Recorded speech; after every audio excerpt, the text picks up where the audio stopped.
justicia, independencia, respeto, investigación, dignidad.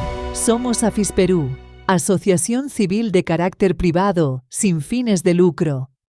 Continuando con las actividades académicas programadas por la Escuela de la Asociación de Fiscales del Perú, en esta oportunidad vamos a tener la presencia del doctor Jorge Warner Chávez Cotrina, fiscal superior titular, coordinador nacional de las Fiscalías Especializadas contra la Criminalidad Organizada.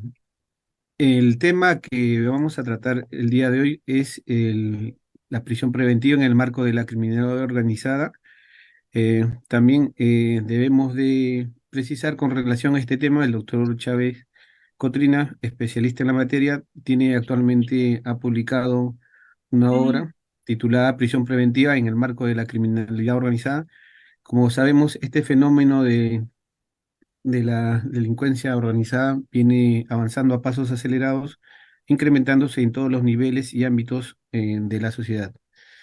Voy a presentarles este tema en 20 minutos y voy a dejar para que ustedes le hagan las preguntas que crean convenientes. En primer lugar, tenemos que establecer que la prisión preventiva es una medida coercitiva de carácter personal que tiene tres objetivos. Primero, que no se fugue. Segundo, que no estorbe, o sea, que no obstaculice la investigación. Y tercero, asegurar su presencia para la lectura de una posible o presunta condena. Esas son las funciones que cumple la prisión preventiva como una medida de coerción personal. Como ya sabemos, existen presupuestos materiales. El primer presupuesto material son los graves y fundados elementos de convicción. ¿Qué significan los graves y fundados elementos de convicción? Significa que el fiscal, cuando va a requerir la prisión preventiva, tiene que tener evidencias de dos cosas. Primero, tiene que tener evidencias que existe un hecho criminal. ¿Ok? Primero. Por ejemplo, si estoy hablando de un homicidio, tengo que tener evidencias que se ha producido el homicidio. O sea, tengo que tener la necropsia y todos los elementos que yo he reunido. Y además, en segundo lugar, tengo que tener evidencias que vinculen al procesado con el acto criminal. Esos son lo que se conoce como graves y fundados elementos de convicción. Entonces, los fiscales tenemos que prepararnos para acopiar evidencias de calidad, evidencias sólidas. No necesitamos llevar un cúmulo de evidencias. Bastan evidencias, como dicen los jueces, a mí tráeme la carnecita nada más, ¿ok? Entonces, evidencias de que hay un hecho criminal y evidencias además de que hay una vinculación entre el procesado y la investigación, los hechos ilícitos. Luego, el segundo tema de debate, porque hay que ver cuáles son los temas que vamos a debatir, obviamente es la pronoxis de pena. Y aquí ha cambiado el panorama, como ustedes saben. Se ha publicado un decreto legislativo la semana pasada, donde con ese afán de este gobierno que parece un pollo sin cabeza, porque no sabe por dónde va, por un afán de despenalización de las cárceles, ha establecido normas, por ejemplo, de que cuando la pena no es mayor a 6 años, es suspendida. Entonces, ahora incluso hay posibilidad de que a una persona lo sentencien a 12 años y la pena sea suspendida. Y para colmo, han modificado el Código Procesal Penal. Y respecto a la pronoxis de pena, dicen que ahora la pronoxis de pena no debe ser mayor a 5 años. Entonces, ahora el primer debate ya no va a ser los graves y fundados elementos de convicción, sino primero tenemos que debatir cuántos años de cana le van a meter si es que lo hayan culpable. Y si es que el delito establece que suspensión de pena 12 años, ¿ya para qué vas a seguir discutiendo? Porque igual que ha dicho la Corte Suprema, si la pena es suspendida, no procede la prisión preventiva. Lo ha dicho la Corte Suprema. ¿Ok? En consecuencia, no existe pues una correlación entre lo que establece el Código Penal en tema de suspensión de pena con lo que dice el Código Procesal en lo que es pronóstico de pena para la prisión preventiva. Antes, recuerden ustedes de esta modificación, ¿qué decía el Código Penal? Cuando la pena no sea superior a 4 años, la pena es suspendida. Un solo criterio, una sola regla, ¿verdad? Como consecuencia, el Código Procesal Penal decía, para que haya coherencia, pues, si la pena es suspendida, o sea, la prognosis de pena para la prisión preventiva tiene que ser a 4 años, para que guarde relación con el Código Penal. Pero ahora cuando tenemos suspensión de 6, suspensión de 8, suspensión de 10, suspensión de 12 y prisión preventiva no mayor a 5 años, entonces eso va a ser una cosa complicada. Yo creo que aquí ha habido un error del legislador. Espero que se den cuenta y obviamente eliminen ese decreto legislativo, que es cualquier cosa menos decreto legislativo. Pero bueno, vamos avanzando.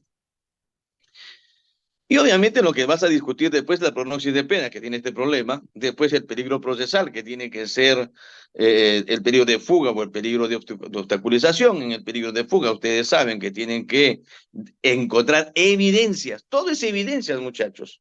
Evidencias que no tiene arraigo laboral, evidencias que no tiene arraigo familiar, evidencias que no tiene arraigo familiar, evidencias que va a obstaculizar la investigación.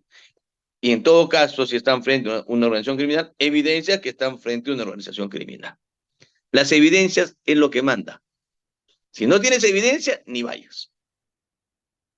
Entonces, en cuanto a las evidencias de los arraigos, aquí hay una posiciones de diferentes criterios para unos tener un domicilio en el país tiene arraigo, otros tener 2 domicilios o 2 inmuebles no tiene arraigo, otro porque salen muchas, en su pasaporte tiene muchas sanitarias, no tiene arraigo, para otros sí, los jueces no se han puesto de acuerdo. Eso hay que manejar. Lo que me preocupa es la forma como están los fiscales fundamentando el arraigo laboral. Por ejemplo, en el caso de este último, de que tenemos aquí, que lo han detenido al asesor de la Fiscalía de la Nación, seguramente van a decir que no tiene arraigo laboral porque como ya lo destituye la Fiscalía de la Nación, ya no tiene trabajo. Pero, ¿qué es lo que dice la jurisprudencia comparada cuando hagas el análisis del arraigo laboral? Tienes que establecer que tenía trabajo antes que lo detengas. Si antes que lo detengas tenía trabajo, entonces sí tiene arraigo laboral. Hay que tener mucho cuidado porque ya varios jueces y varios fiscales van con esa temática. Como está detenido, ya no tiene arraigo laboral. En consecuencia, prisión preventiva. Hay que tener muchísimo cuidado con la prisión preventiva.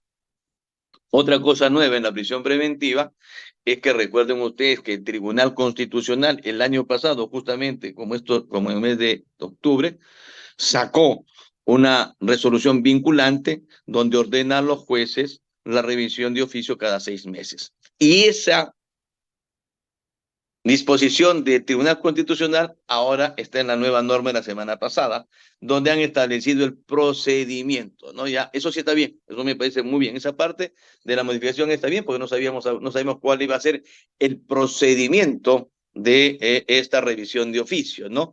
Esta norma, este decreto legislativo te dice cuál es, ¿no?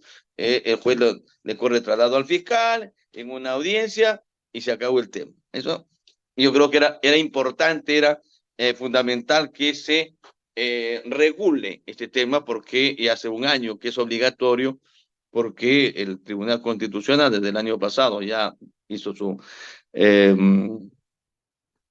dio su sentencia vinculante y el legislador no había hecho nada. Creo que es lo único rescatable de esa norma. El resto está como para agarrarlo y botarlo al tacho de basura. Hay otro tema que es importante. Recuerden que cuando uno va a la audiencia de prisión preventiva, hay temas probando, temas de debate, y están en la norma, los presupuestos materiales, ¿no es cierto? Graves y fundados elementos de convicción, la pronosis de pena, el peligro procesal, el peligro de obstaculización, y por ahí el tema de que pertenezca a una organización criminal. También se tiene que debatir el plazo de la prisión preventiva. Y en el tema del plazo, los fiscales cometen el siguiente error. Formalizan la investigación preparatoria por 9 meses y solicitan prisión preventiva por 9 meses. Y entonces uno dice un momentito, o sea que al fiscal no le interesa que esté detenido en etapa intermedia y en la de juicio oral. Porque si solamente ha abierto investigación preparatoria por 9 y pide prisión por 9, entonces lo único que dice el fiscal es que esté detenido durante la preparatoria. Y ese es un error que cometen todos los fiscales. Entonces, no es lo mismo el plazo, no puede ser, repito, no puede ser el plazo de la prisión preventiva igual al plazo de la formalización de la investigación preparatoria. El plazo de la prisión preventiva es una ecuación matemática. El fiscal tiene que decir, ¿cuánto es el plazo que me voy a formalizar? 9 meses. Bien. ¿Cuánto me va a demorar la etapa intermedia? Yo conozco a mi juez, conozco a mi sistema, 1 mes desde el momento que acuso. Y según el caso, ¿cuánto me van a demorar en juicio oral? 2 meses.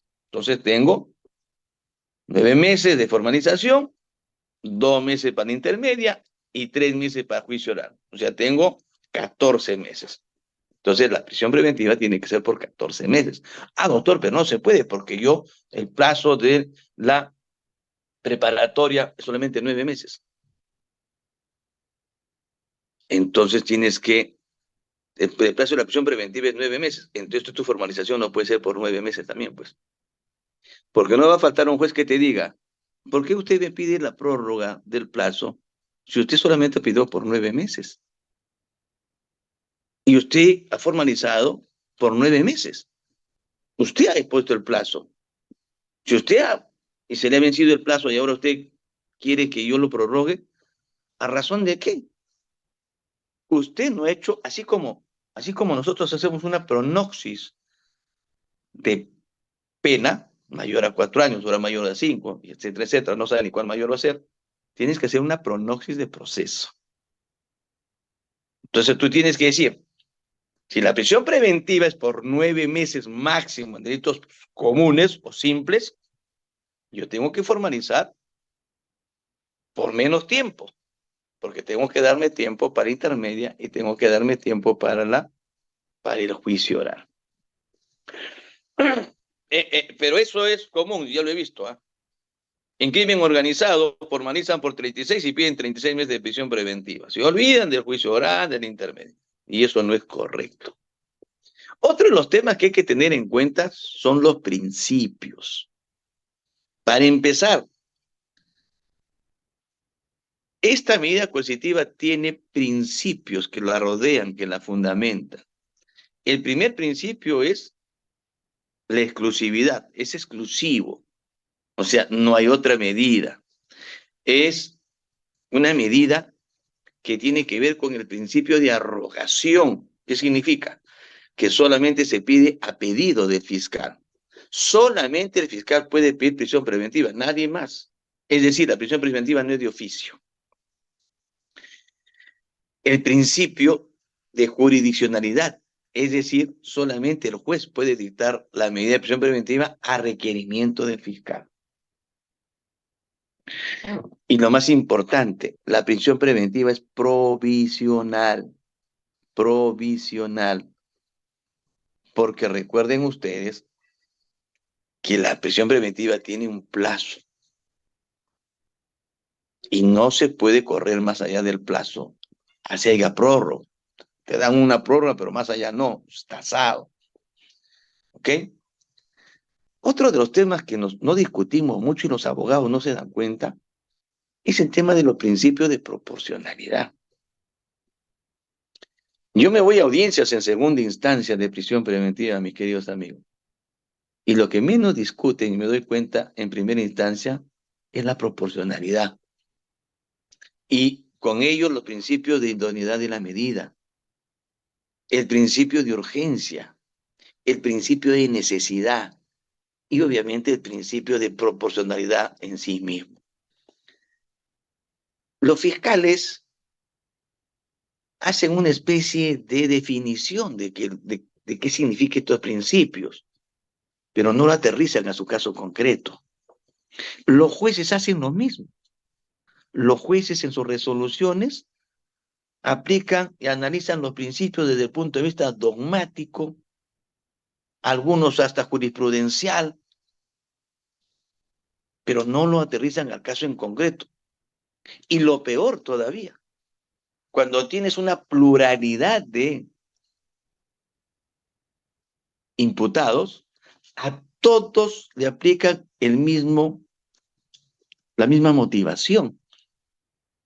Y nosotros sabemos que no todos tienen la misma motivación. Por ejemplo, ¿es obligatorio que en una pluralidad de agentes a todos le pongan 29 meses de prisión preventiva?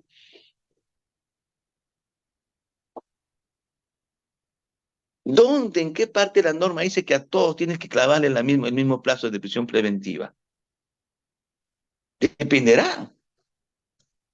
Dependerá del caso concreto. Por ejemplo, en crimen organizado. Al líder de la acción criminal, 36 meses. Pero al cómplice, al integrante ocasional, al integrante aislado, al que solamente dio una participación mínima para que se lleve a cabo el delito, le vas a clavar 36 meses de prisión preventiva también. ¿Se justifica? ¿No se debe de evaluar el plazo de la prisión preventiva también imputado por imputado? Yo creo que sí. No puede ser una sábana la prisión preventiva. ¿Está claro? Los fiscales normalmente pedimos para todos igual, porque nos vamos al tema de facilismo. Ahora, ¿por qué razones voy a pedir la prisión preventiva? Si la prisión preventiva es por razones de obstaculización, ¿hasta qué momento y qué diligencia me puede obstaculizar? Y si ya cumplo con esas diligencias, yo me hago mi pronóstico y digo, voy a tomar la declaración a los testigos en un mes y a los coprocesados en 15 días, tengo 45 días. Pues 2 meses de prisión preventiva es suficiente porque yo temo que me obstaculice. Pero si ya terminé los actos investigativos en la preparatoria y no me obstaculizó, entonces yo no tengo problema. El principio de idoneidad en la medida es fundamental. ¿Por qué? Porque recuerden que las medidas coercitivas de carácter personal van de menor a mayor. Comparecencia con restricciones, impedimento de salida del país, arresto domiciliario cuando corresponda y finalmente prisión preventiva, que es la medida más gravosa.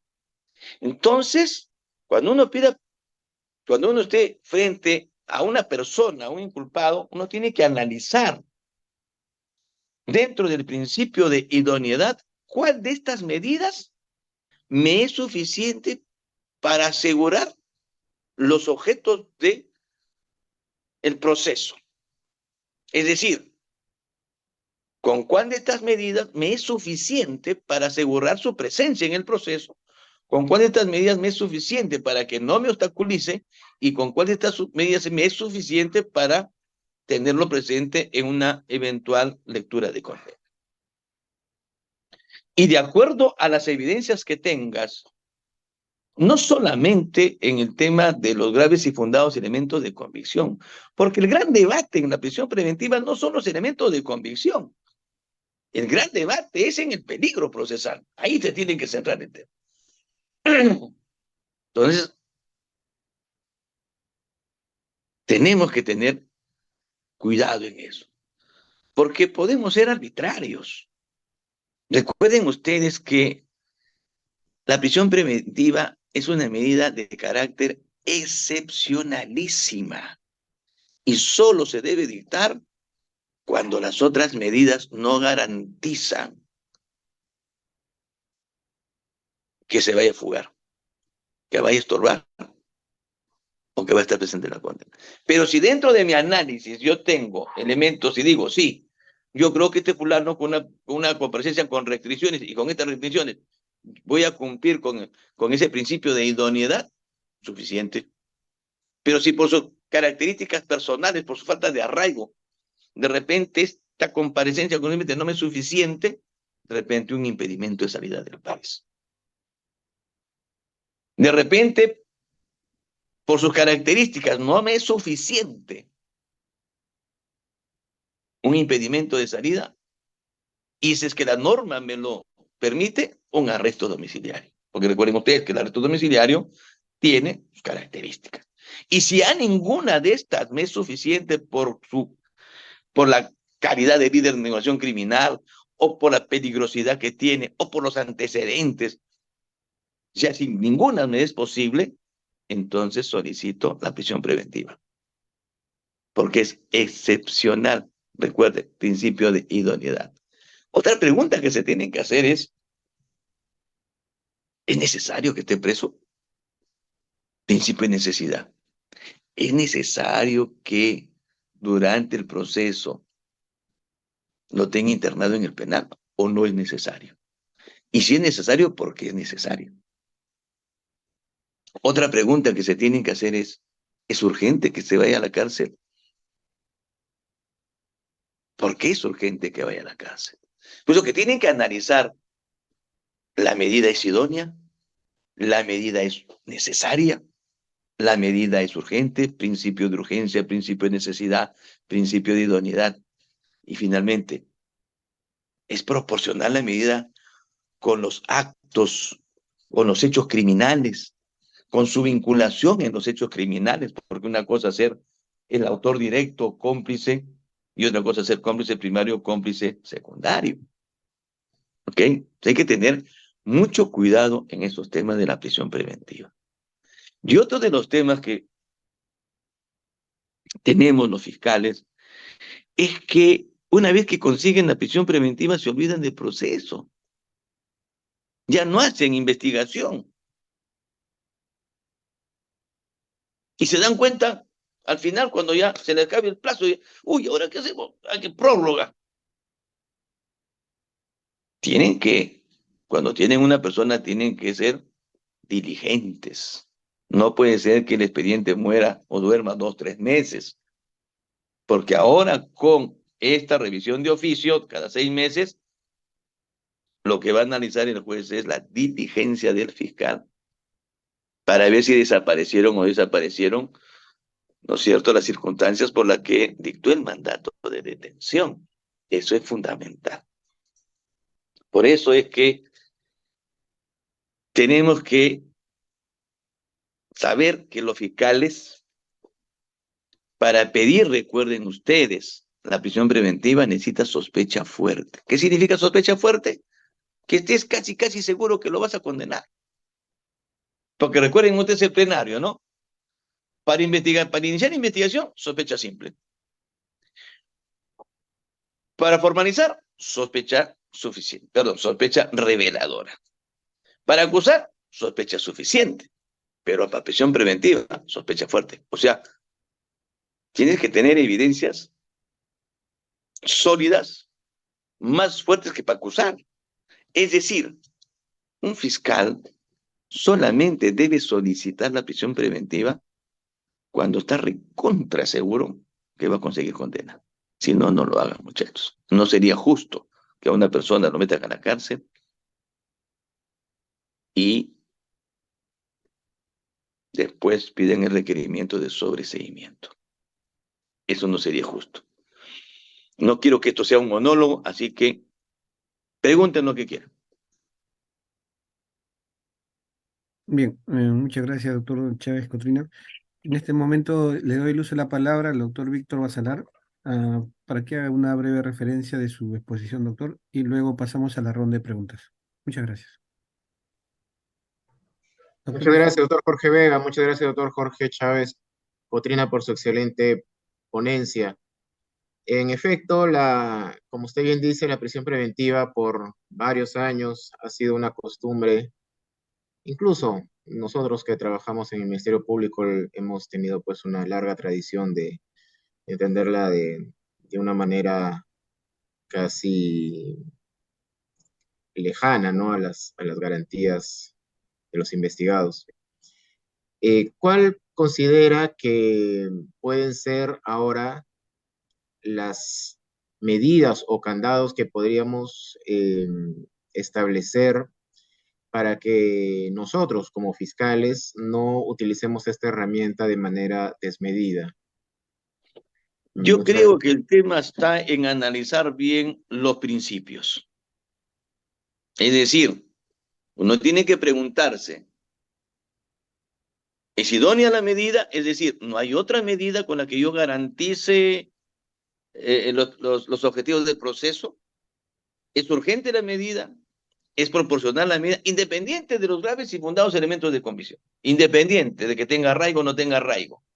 Porque en el debate ya demostré que hay evidencias sólidas de que hay un delito criminal y evidencias sólidas de que él está vinculado. Ya lo tengo. Porque si no, no me voy a la prisión, no pido prisión preventiva. Pues no es cierto, porque recuerden que estoy en sospecha fuerte. Es más, yo tengo evidencias de que no tiene uno de los arraigos o no tiene ninguno. Es más, yo tengo evidencias que va a utilizar. Independiente de todo eso, yo tengo que hacer esa reflexión. ¿Es urgente que esté preso? ¿Es necesario que esté preso? ¿Es idónea la medida? Esa es la reflexión que tenemos que hacer. No es cuestión de meter a la gente en la cárcel, porque ustedes saben que la cárcel no es otra cosa que un botadero humano. Y la cárcel pues, no resocializan a nadie. Entonces, recuerden además que el principio general es que toda persona lleve a cabo su proceso en libertad y por excepción privado de ella. Eso es lo que tenemos que hacer. Muchas gracias, doctor. Ahora, una última pregunta, si fuera posible, doctor Claro. Chávez. La jurisprudencia ha ido casi en su mayoría siempre por el primer presupuesto, por el presupuesto de la, de la comisión del delito, que sea un grave, ¿no? Y poco ha desarrollado en realidad los peligros, poco ha desarrollado la jurisprudencia suprema los peligros.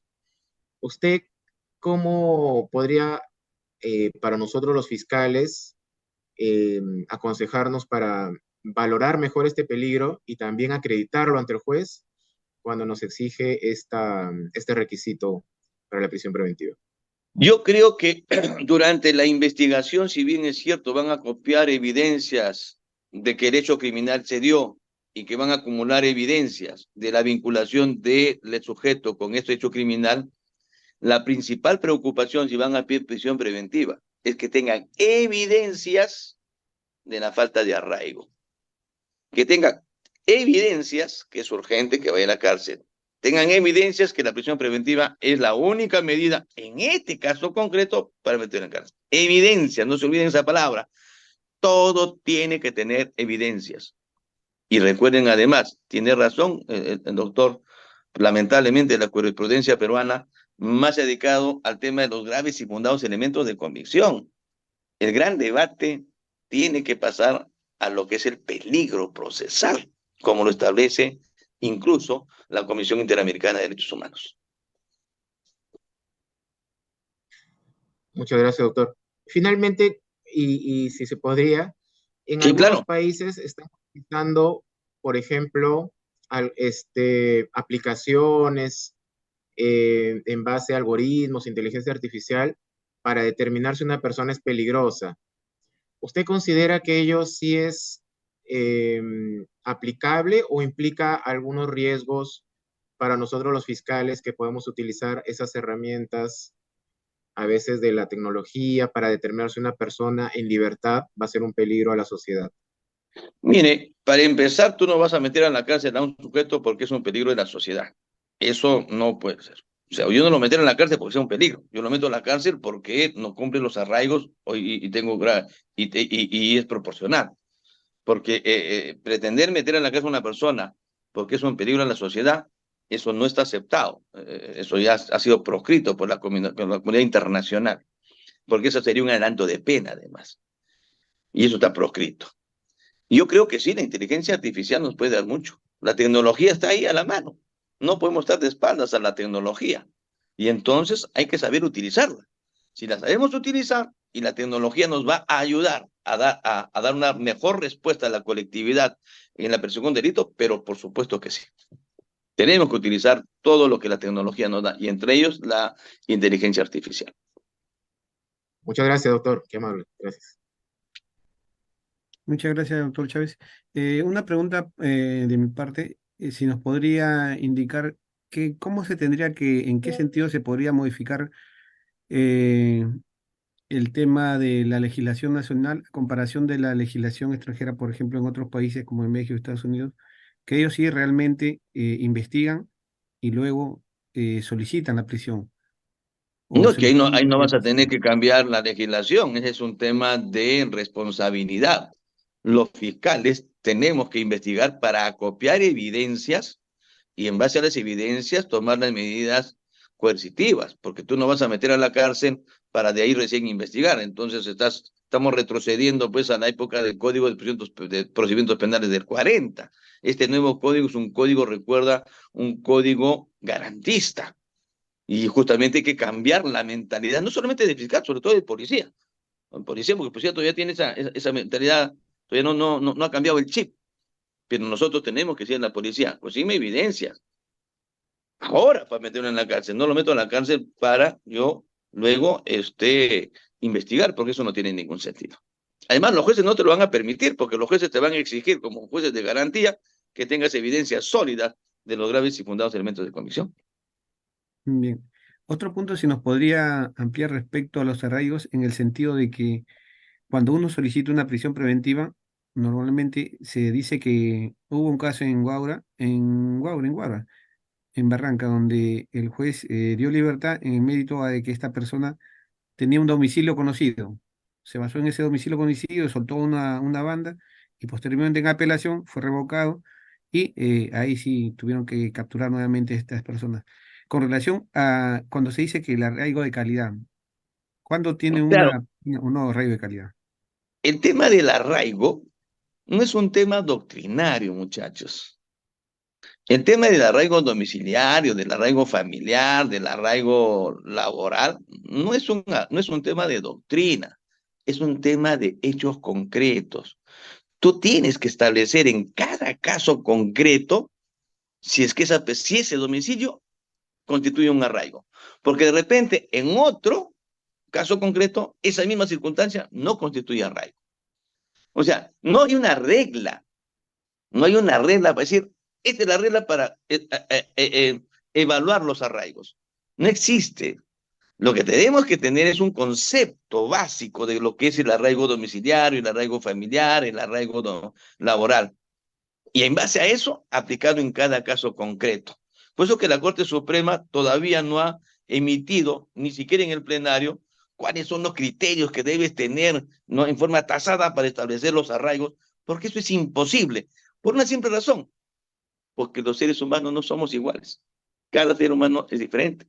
Por ejemplo, yo tengo dos casas.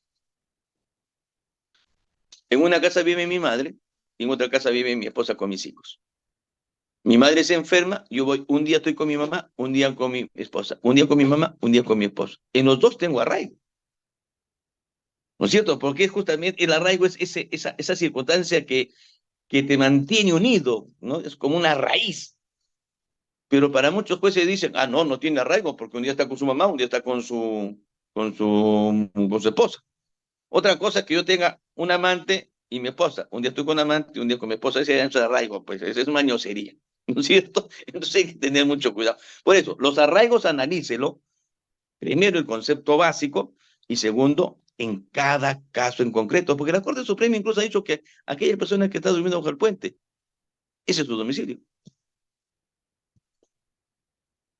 estaba atento a la exposición eh, que acaba de terminar y absolver las consultas, y hablaban del tema de los arraigos y de la calidad de los arraigos, ¿no? Que se ha desarrollado en la resolución administrativa 325 del 2011, ¿no?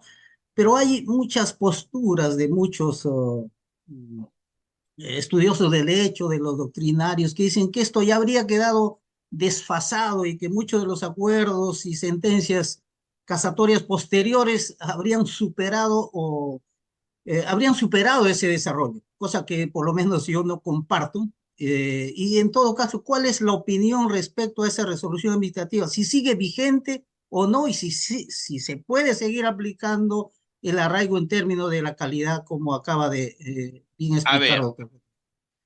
una resolución administrativa es eso, es una resolución administrativa, no es vinculante para empezar. En cambio, las casaciones, si tienen carácter vinculante, son vinculantes. Entonces, no podemos nosotros analizar el arraigo en base a una resolución administrativa, porque eso no tiene nada de procesal. Fueron ideas y criterios que nos dio la Corte Suprema en su momento, pero que han sido ampliamente superados, no solamente por otras medidas ya de carácter jurisprudencial, sino por la realidad misma. Porque una cosa era el arraigo en 2011 y otra cosa es un arraigo en el 2023. No es lo mismo tener arraigo en la práctica. Yo lo que les aconsejo es que en el tema de arraigos, analícenlo desde el hecho concreto del caso. Eso es más importante, porque como le ponía el ejemplo, para este caso, de repente, este doble domicilio no es arraigo familiar. En otro tema, por ejemplo, el tener pasaporte y no ser peruano no significa necesariamente que no tengas arraigo domiciliario en el Perú, ¿sí o no? Sí. Pero en otro caso, si tú agarras a un narcotraficante que ha entrado 2 días al Perú y lo agarras con droga, obviamente, pues por mucho que haya entrado al Perú y lo haya encontrado al Perú, ese no tiene arraigo en el Perú ni vaina, pues, porque si lo suelta se va a largar a su país. ¿Se das cuenta la diferencia? Entonces, como le digo, los arraigos tienes que analizarlo en el hecho concreto, porque si lo analizamos en el tema doctrinario, es muy bonito la doctrina, pero nosotros vivimos el día a día como fiscales, y ese día a día significa analizar el arraigo en el concepto que tengas, pero aplicarlo al hecho concreto que tú tienes en ese momento. Si no, no vas a poder hacer. No pretendan aplicar el mismo fundamento de arraigo para todos, sino tiene que ser individual. Así como la responsabilidad penal es personal, los arraigos también. Bien. Doctor Cotrina, aparte de este tema, en relación a la valoración del peligro procesal, que dicho sea paso es la parte, digamos, más crucial para determinar una prisión preventiva, la Casación 1 del 2019 señala que los estándares de la sospecha con las que se debe de establecer los arraigos o los peligros en la criminalidad organizada deben de ser más flexibles, ¿no? Entonces, ¿cuál en todo caso es su opinión respecto a esa postura de esta Casación 1 del Mira, 2019? lo que Sí, pasa es que tenemos que entender cuándo pasamos de una sospecha a otra. O sea, si nos hablan de sospecha simple, sospecha reveladora, sospecha suficiente, y sospechas fuertes, pero la Corte Suprema no te ha dicho en qué momento pasa de una simple reveladora y de una reveladora a suficiente y una suficiente a fuerte, ¿sí? No nos ha dicho. Entonces, tú tienes sospechas simples cuando tienes noticia criminal, ¿ok? Y ahí vas a copiar evidencias. ¿Para qué? Para establecer si hay delito. Vas a copiar evidencias para ver quién es quién en el delito. Es decir, para establecer roles, ¿ok? Evidencias. Una vez que estas evidencias te van a revelar a ti cómo se llevó a cabo el delito, cuándo se llevó a cabo el delito, dónde se llevó a cabo el delito, cómo se llevó a cabo el delito, quién cometió el delito, quién es el agraviado. Además vas a tener que esas evidencias te van a permitir individualizarlo e identificarlo. Te están revelando todo eso. Una vez que tengas toda esa revelación, estás habilitado para formalizar, porque te piden sospecha reveladora. Y pasa a la misión preparatoria. La misión preparatoria no es una etapa para investigar, sino para que te prepares para ir a juicio. Lo que pasa es que el legislador te dice, aprovecha este tiempo para que hagas actos complementarios que te falten y que te permitan tener a ti suficientes evidencias para acusar. Por eso te dicen que para acusar necesitas sospecha suficiente. Y cuando te hablan de sospecha fuerte, te dicen, oiga, usted tiene que estar recontra seguro de que va a lograr condena con lo que tienes. Porque la diferencia entre la sospecha fuerte y la certeza que tiene que tener el juez es que el juez condena porque tiene certeza en base a prueba de la responsabilidad y eficaz acusa porque tiene esa certeza en base a evidencias. Esa es la sospecha fuerte. Entonces hay que tener mucho cuidado con eso. Doctor, perdón, aparte de esto, el otro tema bastante cuestionado en la prisión preventiva es que se instrumentaliza, dicen, la prisión preventiva a fin de conseguir colaboraciones eficaces, ¿no? Esto principalmente en las detenciones preliminares y también en la prisión preventiva. ¿Qué opinión, qué análisis puede hacer respecto a este A mí me cuestionamiento? parece que amenazar a un ciudadano con meterlo preso para que se someta a una colaboración eficaz es una de las peores bajezas que puede hacer un fiscal. Esa es mi opinión. Doctor, ahora hay una última modificatoria en el que sea, bueno, en la línea de interpretación de la sentencia de la Corte Interamericana y también del Tribunal Constitucional, que ya se ha modificado hace un par de días, señala de que las prisiones preventivas tienen que ser de oficio controladas, ¿no? Cada 6 meses. ¿Cuál es su opinión al respecto, Me doctor? parece que es una decisión correcta. No solamente eso ha hecho el Tribunal Constitucional el año pasado en una sentencia vinculante y que ha sido ya regulada por el último decreto que salió la semana pasada. Creo que es la mejor sentencia que ha sacado el Tribunal Constitucional en toda su historia, es que los jueces tienen que revisar de oficio cada 6 meses opciones preventivas, porque si no se convierte en una medida arbitraria y abusiva. Bien. Doctor Cotrina, ya finalmente, va a terminar. Entiendo yo que la postura, bueno, es pues hacer uso de medidas alternativas a la prisión que están ahí.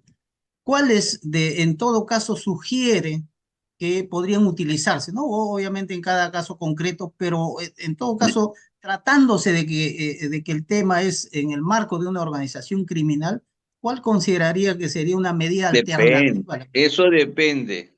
No depende de lo que tú encuentres, depende de las ciencias que tengas, depende. No todos los casos son iguales. O sea, no hay una receta. Eso lo tienes que dilucidar tú en el momento que vas a tomar la medida. No hay una receta.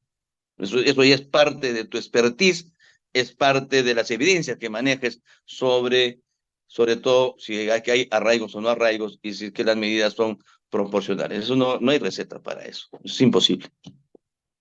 Es, doctor, muy amable. Muchas gracias, doctor Jorge. Muchas gracias. Muy bien, Gracias. queridos amigos. A mí me gustaría quedarme muchísimo más tiempo con ustedes, pero lamentablemente tengo que entrar a clase en 1 minuto. Así que muchísimas gracias por la invitación, queridos amigos, y muchos éxitos en esta asociación de fiscales que tanta necesidad tenemos. Tenemos que estar unidos, no solamente en tiempos difíciles, sino también en tiempos menos difíciles, y sobre todo estar unidos para capacitarnos cada día más. Por eso que felicito a la asociación que tenga esta iniciativa de capacitar a sus miembros, que esa es parte natural de una asociación, capacitarnos día a día.